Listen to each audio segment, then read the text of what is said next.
ஒரு முறை ஒரு சிறந்த நடிகர் ஒரு பெயரை சொல்வது சரியாக இருக்காது, என்றால் உதவி கேட்ட ஒரு பெயரை சொல்லக்கூடாது. இதுவரைக்கும் நான் சொல்லலை, இனியும் சொல்ல மாட்டேன். அவர் ஒரு படம் ரிலீஸ் ஆக வேணும். ஒரு சிறந்த நடிகர், மக்கள் மனதிலே பெரும் ரசிகர் கூட்டத்தை வைத்திருக்கின்ற ஒரு திரைப்பட நடிகர். அடுத்த நாள் படம் ரிலீஸ் ஆகணும்.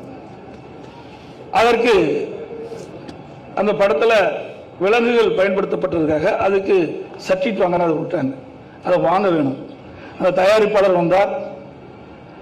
அதில் இப்படியாவது நீங்க முதலமைச்சராக இருக்கிறீங்க, பெற்றுத்தரணும். அன்றைன்னு பார்த்தா ஞாயிற்றுக்கிழமை, லீவு நாள், எப்படி வாங்க முடியும்?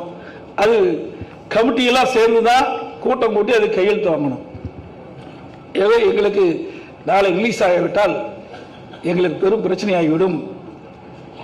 எல்லாவற்றுக்கும் செய்தி வெளியிட்டு விட்டோம், திரைப்படம் நாளை ரிலீஸ் ஆகப்படும் என்று.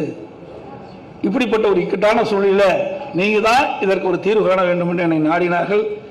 அதற்கு என்னுடைய தலைமைச் செயலாளர்கள், சம்பந்தப்பட்ட அதிகாரிகள், மத்திய அரசோடு இருக்கின்ற உயர் அதிகாரிகளும் தொலைபேசியை தொடர்பு கொண்டு அதற்கு பர்மிஷன் வாங்கி அடுத்த நாள் திரைக்கு வருவதற்கு நான் வேலையை செய்து